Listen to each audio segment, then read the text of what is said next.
terceira parte do estudo do Estado é a história universal. Eu resolvi deixá-la para um vídeo à parte, porque o conteúdo dela é muito interessante e muito desenvolvido. É feito alguns comentários sobre a história universal na enciclopédia. Nos princípios são um pouco mais detalhados, mas há uma coletânea de aulas do curso que Hegel ministrou na universidade que foram apenas dirigidos a esse tema. Então, a começar pela enciclopédia, vou começar com os apontamentos. O Tribunal do Mundo julga os povos particulares como uma entidade separada que decide quando que um povo irá surgir e quando ele irá perecer. É o espírito do mundo que revela a racionalidade de cada etapa, ou seja, cada povo vai demonstrar a razão sobre um certo aspecto. Nos princípios são feitos os seguintes apontamentos. O espírito é ação efetiva na história, em oposição à imagem na arte, intuição na arte, ao sentimento e à representação na religião e ao pensamento puro na filosofia. A história é uma outra manifestação do espírito absoluto, enquanto ação concreta no tempo. Um povo recebe características geográficas, mesmo históricas e biológicas que precisam ser desenvolvidas para manifestar o espírito de uma certa maneira. E alguns indivíduos eles vão encarnar e realizar a ação espiritual, como na vanguarda de um movimento que o espírito quer realizar.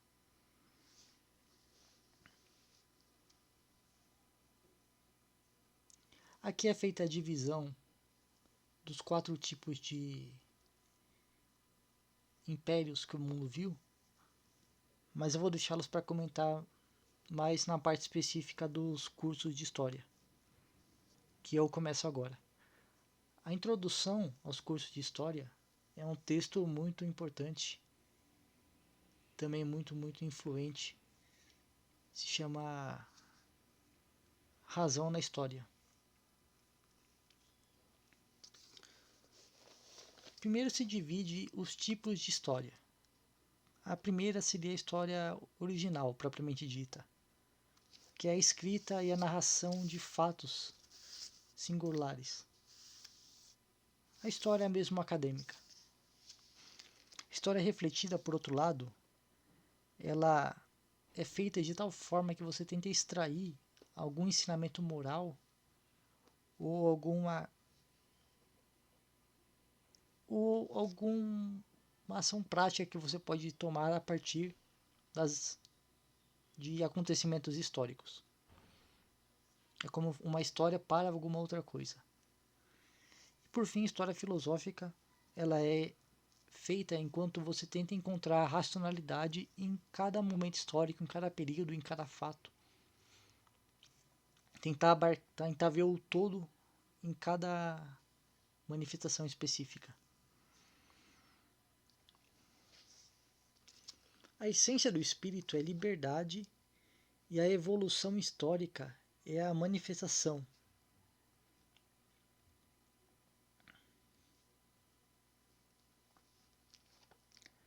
As vicissitudes, paixões e infortúnios a que estão submetidas as pessoas e os povos são um meio de realização.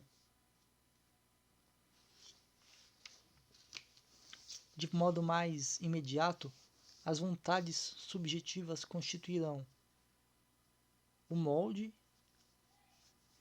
e a ideia racional vai ser o interior, aquilo que vai estar se realizando por meio desse exterior subjetivo.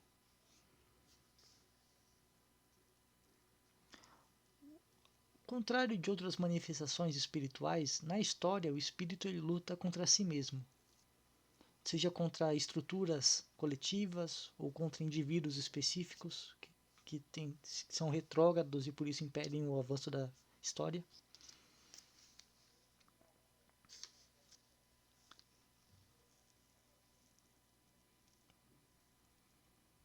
E é feito apontamento de que antes da escrita não havia, em tese, história, porque aquilo que acontecia numa geração já era esquecido na próxima, ou se não, era repassado de uma forma muito, muito específica através da oralidade, que impedia uma absorção subjetiva.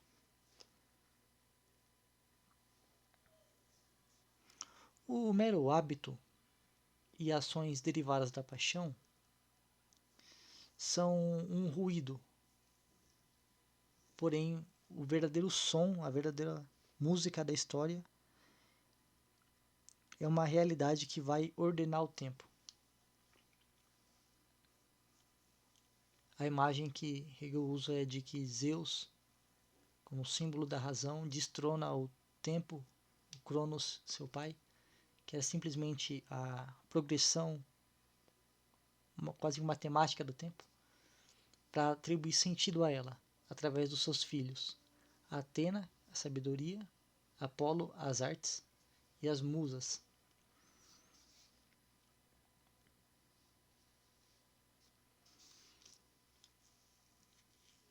Nesses apontamentos preliminares, Hegel também ele aponta quem ele não vai considerar na história.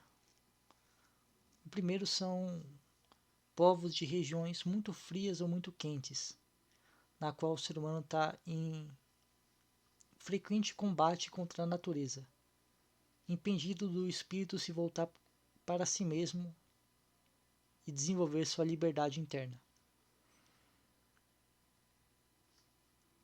As Américas, por outro lado, serão afastadas por um motivo interessante.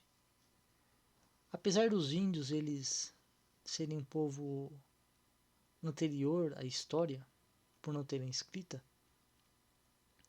com a colonização foram criadas relações muito interessantes. Na América do Norte, pessoas iriam tentar fazer a vida e iam com suas diversas habilidades formar uma sociedade nova no interior de um novo continente.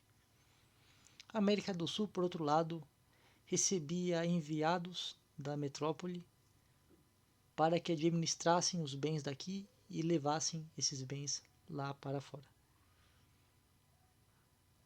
Hegel mesmo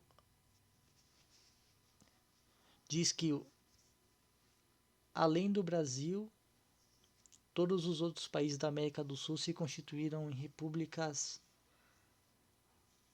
puramente militares. Não ainda com um sentido espiritual, mas ligado à vontade do povo.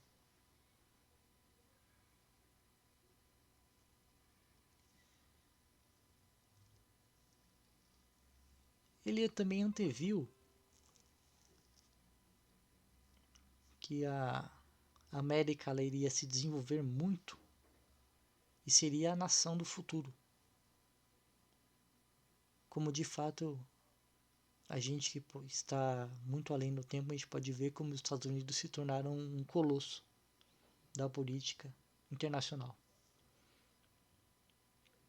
E Hegel também antevia que o provável conflito, o grande conflito do futuro seria entre a América do Norte e a do Sul, o que acabou não se concretizando, mas foi um interessante pensamento. Outra parte muito interessante aqui do texto são os tipos de geografia e quais os povos que são derivados dele. O primeiro tipo de formação geográfica são os planaltos secos, que eles são formam sociedades fechadas em si, mas que de tempos em tempos são impulsionadas para fora, para outras regiões. Seu exemplo clássico são as estepes da Ásia Central. Os vales fluviais formam sociedades que são autônomas, mas não completamente. Elas ainda estão muito ligadas à agricultura. E por fim, nos litorais, você mantém uma relação com o mundo inteiro através do mar. Então, em vez da terra ser o meio de ligação entre os vários povos, na verdade é o mar. Isso foi demonstrado por toda a história. Os povos do Mediterrâneo tinham mais intercâmbio entre si do que com alguma cidade a 100 quilômetros para o interior. Portugal formou um reino com o Brasil, com Angola e outros países, enquanto formava uma distância com a sua vizinha Espanha. A mesma coisa da Holanda com a Alemanha. Isso segundo o próprio Hegel. Fazendo um comentário aqui que eu gostaria muito de desenvolver, mas não vou conseguir no momento, que Euclides da Cunha, quando escreveu Os Sertões, logo no começo ele descreve o sertão como uma categoria geográfica que Hegel não estudou, não analisou. Porque nela você forma um povo que migra muito, porque no sertão você tem uma época que é muito, muito fértil o solo, e na outra época ela é completamente infértil, o que faz com que esse povo ele crie uma rigidez e ao mesmo tempo um descanso na terra, de certa forma que o povo fica muito apegado. Dá para pensar que é um parecido com o povo das estepes, mas creio que a diferença é que o sertanejo ele ama muito o seu próprio solo e a região que ele está, por conta daquela fertilidade que de vez em quando surge. Mas pretendo fazer um comentário mais extenso sobre isso no futuro. Agora, olhando realmente para as épocas históricas, vou fazer um pequeno panorama. A primeira era da humanidade seria o Império Oriental, quando um indivíduo apenas ele vai encarnar o espírito e um indivíduo apenas será livre. Seus exemplos seriam a China, que foi o primeiro país a ter uma história escrita, mas que segundo Hegel se manteve muito parecido durante toda a história. A Índia, que também continua, e a Pérsia, que por sua vez acabou sendo incorporada no império seguinte, que é o Império Grego. Dentro do Império Persa são incluídas a Síria, a Judéia e o Egito, que também influenciou muito o Império Grego, que é o Império seguinte, no qual poucos indivíduos livres encarnam o espírito, e aquilo que é de mais corporal, das necessidades básicas, são relegadas a servos. Obviamente, se trata da Grécia, com as cidades de Atenas, Esparta e o Império Macedônio, cada vez mais expressando esse espírito. O Império Romano, por outro lado, ele em tese todos os seus cidadãos, eles são assegurados de uma liberdade. Porém, como há uma grande distância entre o Estado que assegura esses direitos e o indivíduo isolado, essa manifestação da liberdade ela é um tanto quanto abstrata.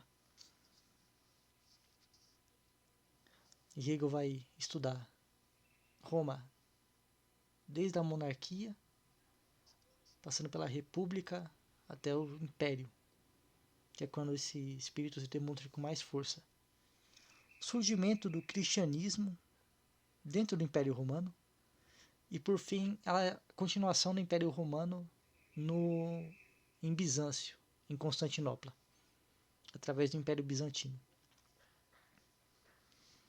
Por fim, o Império Germânico, os indivíduos livremente eles agem pelo espírito. Agora cada indivíduo ele vai encarnar a liberdade de lutar por ela.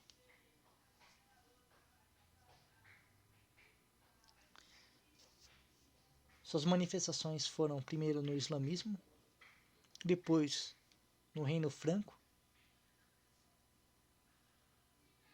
e depois no feudalismo, que tem seu fim na época das Cruzadas, da qual surge o chamado tempo moderno,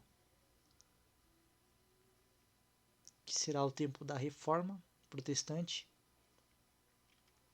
o questionamento da autoridade da Igreja, que vai dar incentivo à formação dos Estados modernos, o Reino da França, que adquire cada vez mais autonomia, o Sacro Império, nem se fala, o Reino da Inglaterra, que vai criar uma igreja própria, e derivado desse apego a crenças particulares, vai surgir o Iluminismo como um retorno à razão, e dela vai se derivar a Revolução Francesa, cujo maior aquele que segura o estandarte do iluminismo e que o leva para todas as regiões será o Napoleão. E é nesse ponto que a história terminou para Hegel, que não pode fazer, como ele mesmo diz, ele não pode fazer uma história do futuro. E assim termina esse sobrevoo histórico.